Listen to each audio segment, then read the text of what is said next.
करना चाहते थे उन सब से भी मैं अब भी मिल रही हूँ। पूरी जगन्नाथ प्रभु के आशीर्वाद से हम सब यही चाहते हैं कि आने वाले दिनों में भारतीय जनता पार्टी एक स्ट्रॉन्ग अपोजिशन बनके जो अब भी उभर कर आई है वो और भी स्ट्रेंथन हो और 2023 में भगवान जी के आशीर्वाद से हम सत्ता में आ सके, ऐसा हमारा प्रार्थना है पूरी जगन्नाथ जी से। 2014 में जब भारत देश में जब चुनाव हुआ था तब किसी को ये विश्वास नहीं था कि भारतीय जनता पार्टी इतनी बड़ी पैमाने में सीटें जीत के सत्ता में आएगी। सभी लोग यही कहे कि 120 जीते तो जीत सकती है भारतीय जनता पार्टी, पर उस दिन जब भारत देश के जो परिस्थिति थी उस पर अगर नजर डालेंगे तो बहुत बड़े पैमाने में वहाँ करप्शन था और सुशासन की नाम ही नहीं था, जिसके वास्ते भारतीय लोग एक बदलाव चाहते हुए भारतीय जनता पार्टी को आशीर्वाद दिए थे। 280 सीट्स मिले थे हमको।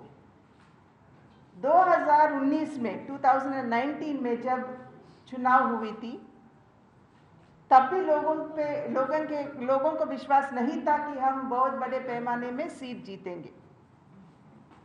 फिर भी भारतीय जनता पार्टी 2014 में सबके साथ सबका विकास का जो नारा लेके लोगों के सामने आया और उन 5 सालों में जो वादा भारतीय जनता पार्टी लोगों को दिया उसको निभाते हुए सुशासन जो दिए देश को, उसको नज़र में रखते हुए 2019 में 303 सीट्स 303 सीट्स में भारतीय जनता पार्टी के प्रत्याशियों को जिता के अनूह्य रूप से भारतीय जनता पार्टी को अपने आशीर्वाद दिए थे। और 219 में भारतीय जनता पार्टी का नारा था सबके साथ सबका विकास, सबका विश्वास भी। इसलिए विश्वास जोड़े क्योंकि जो 5 साल में जो वादा भारतीय जनता पार्टी लोगों को किया था उन सबको निभाने के वास्ते सबका विश्वास भी जोड़ के नारा लेके लोगों के पास भारतीय जनता पार्टी आई थी और बहुत अच्छी जीत हासिल कर सकी थी। केवल 2 पार्लियामेंट मेंबरों से जो भारतीय जनता पार्टी की प्रस्थान शुरू हुई है, अब हम 303 सीट जीतने तक हम आ गए हैं और ये सब श्रेय जाता है अपने पार्टी के कार्यकर्ताओं को, जिनको बिना विश्वास के कि भारतीय जनता पार्टी सत्ता में आ सकती है अपना पूरा जीवन भारतीय जनता पार्टी को उन्होंने समर्पण कर दिए थे। सो पूरा श्रेय उनको जाता है और उनके साथ हमारा नेतृत्व, हमारे प्रधानमंत्री श्री नरेंद्र मोदी जी, हमारे गृह मंत्री श्री अमित शाह जी, हमारे राष्ट्रीय अध्यक्ष नड्डा जी, वो सब जिस कुशलता से हमको हैंड होल्डिंग किए उसी की वजह से हम इतना बड़ा जीत हासिल कर पाए। इन 6 सालों में अगर एक बार आप मुड़ के देखोगे तो जैसे मैंने पहले कहा, जो भी वादा भारतीय जनता पार्टी देश के प्रजा को दिए थे उसे निभाते हुए हर एक कार्यक्रम, हर एक प्रोग्राम आगे लेके आई।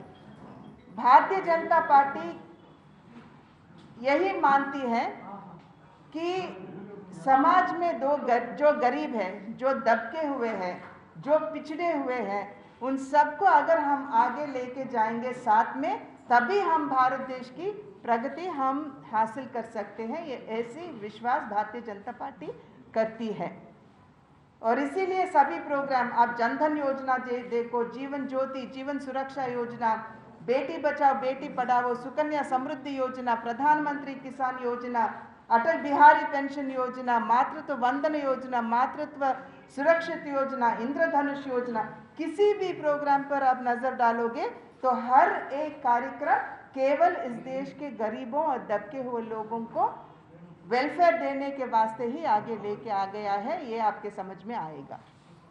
अब हम ओडिशा में हैं। हम उड़ीसा की भी बात करनी चाहिए यहाँ पे, जहाँ पे भारतीय जनता पार्टी हर एक दिए हुए वादे को निभाते हुए आगे जा रही है। यहाँ स्पष्ट नजर आता है कि जो बीजेडी हर एक बार चुनाव होते समय वादा करते हैं अपने लोगों को, कहीं पे भी उसको निभाते हुए नजर नहीं आती है। उदाहरण के लिए मैं बताना चाहती हूँ,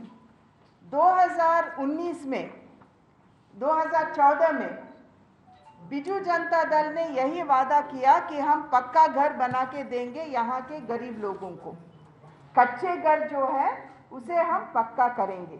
ये 2014 में उन्होंने वादा किया था। फिर 2019 में जब चुनाव हुआ, उसी वादे के साथ आगे आए कि अब जो कच्चे घर हैं उन सबको हम पक्का कराएंगे। यानी कि 2014 से लेके 2019 तक आपने अपना जो वादा था पक्के घर बनाने का, उसे नहीं निभाए, ये स्पष्ट नजर आता हमको।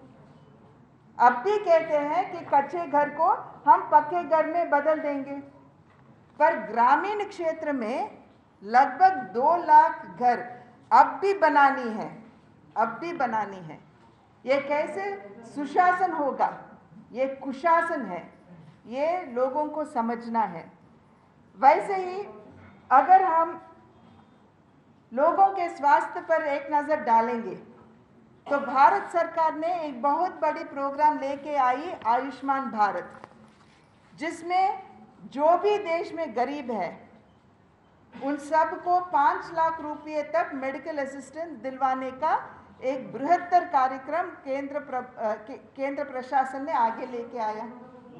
यहाँ उड़ीसा में OTF नाम के एक प्रोग्राम थी इससे पहले, पर जब आयुष्मान भारत लेके आए तो यहाँ के मुख्यमंत्री OTF को बंद करके यही बोले कि हम बिजू स्वास्थ्य योजना लेके आएंगे, जिसके तहत हम गरीबों के स्वास्थ्य दिलवाएंगे हम।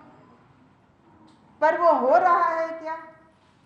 जितना रुपये हर एक हॉस्पिटल को देना है इतना कम रखे कि गरीब किसी हॉस्पिटल में जाना छोड़िए, कोई भी हॉस्पिटल अब इस स्वास्थ्य योजना में जुड़ने के लिए तैयार नहीं है।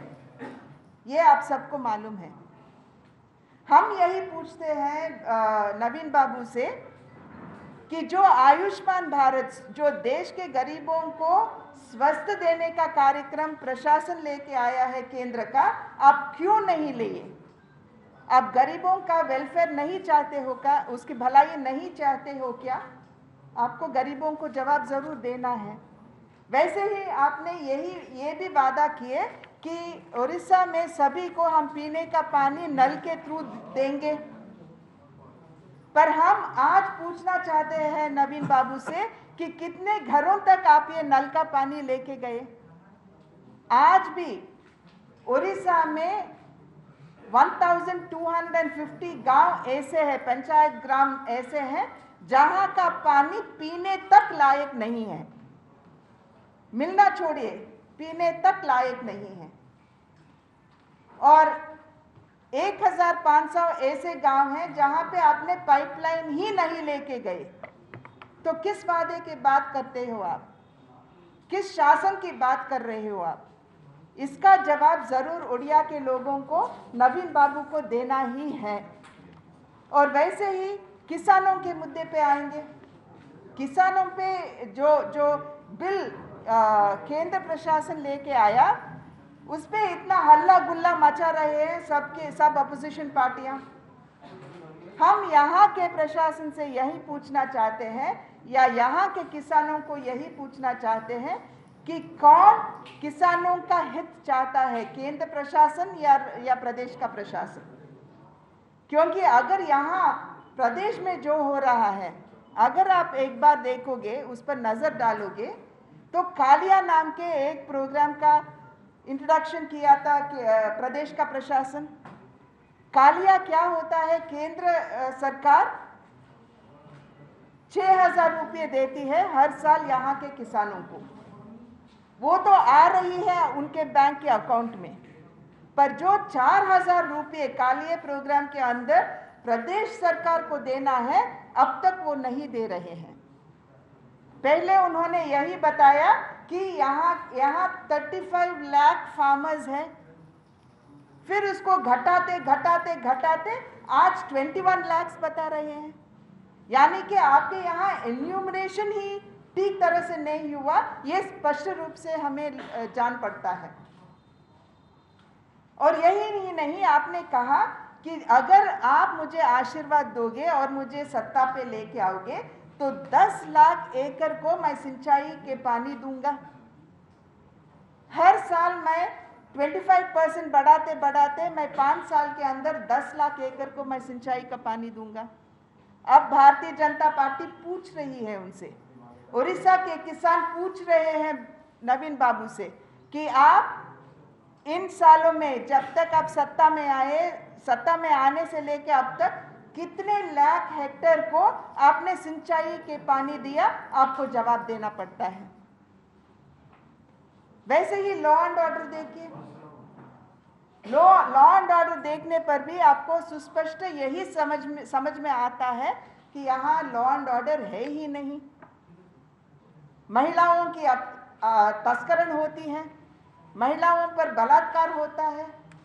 मैं नयागढ़ गई थी परसों, वहाँ एक 5 साल की बच्ची, जिस क्रूरता से उसकी हत्या हुई, संशीलता से यहाँ के प्रदेश सरकार को रेस्पॉन्ड करने के बगैर जो हत्यारे हैं उनके खुद के मिनिस्टर अरुण साहू उसको प्रोटेक्ट कर रहा है और अभी तक नवीन बाबू इस पर कोई एक्शन नहीं लिए। हम पूछना चाहते हैं कि कौन सी संरक्षण की बात कर रहे हो आप चुनाव लड़ते वक्त यही बोले कि 4.5 करोड़ लोग मेरे बच्चे हैं, मेरे अपने बच्चों की तरह मैं उसका संरक्षण करूंगा। नवीन बाबू से यही पूछना चाहते हैं हम बहुत विनम्रता से कि क्या वो छोटी सी बच्ची परी जो 5 साल की है वो इन 4 करोड़ में से नहीं है? आपके बच्चे है कि नहीं? आपको तो जवाब देना है। हमने उनकी माता पिता से मिलके आए, वो मांग रहे, वो खुद असेंबली के यहाँ आके सेल्फ एमुलेशन को ट्राई करे थे वो लोग, ताकि न्याय मिले अपने बच्ची को। पर कहाँ का न्याय की बात कर रहे हैं? हम सिर्फ यही कहना चाहते हैं कि लोग, उड़ीसा के लोग नवीन बाबू पर विश्वास करते हुए बीजेडी को वोट दिए। किसी यहाँ किसी अफसर बाबू को वोट नहीं दिए। यानी कि यहाँ का शासन नवीन बाबू को करना है, आपके अफसर नहीं। तो इसका भी जरूर नवीन बाबू को रिप्लाई देना ही पड़ेगा। और यहाँ का जो करप्शन है, कितने बड़े पैमाने में यहाँ करप्शन होती है सबको पता है। कोल का स्कैम है, फॉरेस्ट का स्कैम है, चिट फंड का स्कैम है, लैंड का स्कैम है, जिस पे भी देखो हुए स्कैम ही स्कैम है। तो ये सुशासन कैसे होगा? इसलिए मैं बोली उड़ीसा में सुशासन नहीं कुशासन चल रहा है। यहाँ पे आपके खुद के जो फॉर्मर मिनिस्टर थे, जो सिटिंग एमएलए है गोपालपुर से, श्री प्रदीप पाणिग्राही जी, उनको खुद अरेस्ट किया गया फोर्जरी और क्रिमिनल केसेस के अंदर। आपके जो बीजेडी के जो लोकसभा एमपी है मयूरभंज से, रामचंद्र हंसदा जी और 2 एमएलए भी, नाम मेरे अभी याद नहीं आ रहे, उनको भी चिट फंड स्कैम में तो उनको भी अरेस्ट किया गया है। और अत्तागढ़ प्रांत में वहाँ के किसानों का कहना यही है कि आपके मिनिस्टर राणेंद्र प्रताप स्वयं का भाई खुद वहाँ के किसानों के लोन के स्कैम में वो खुद जुड़ा हुआ है। और जो मैं कही परी की हत्या जो किया, वो खुद अरुण साहू के जान पहचान वाले हैं, बहुत चाहने वाले हैं। तो इतनी करप्शन जब यहाँ उड़ीसा में हो रही है, आज भारतीय जनता पार्टी सत्ता में आए हुए केंद्र स्तर पर 6 साल हो गए, पर कोई भी एक भी उंगली उठा के ये नहीं कह पाएगा कि नरेंद्र मोदी जी ऐसा भ्रष्टाचार करे या उनके मंत्रिमंडल के मंत्री कोई भ्रष्टाचार करे। इतनी सुशासन हम देश को दे रहे हैं। इसलिए हम यही विनती करते हैं यहाँ के लोगों से कि एक बार जागिए, समझिए और भारतीय जनता पार्टी जैसे जो अच्छा पार्टी है, जो खुद लोगों का संक्षेम चाहती है, वेलफेयर चाहती है, ऐसे पार्टी को आप आशीर्वाद दीजिए। आगे के समय हम सब केवल राजनीतिक तौर पर ही नहीं, हर एक पार्टी चाहती है कि हमें सत्ता पे आना है। हम भी चाहते हैं उड़ीसा में सत्ता में आना है भारतीय जनता पार्टी को, पर दूसरे पार्टियों से भारतीय जनता पार्टी अलग है, क्योंकि हर एक पार्टी सत्ता में केवल अधिकार के लिए आना चाहती है, पर भारतीय जनता पार्टी सत्ता में लोगों का सेवा करने के लिए आना चाहती है। यही मैं स्पष्ट करके मैं अपने वाणी को विराम देती हूँ। नमस्कार।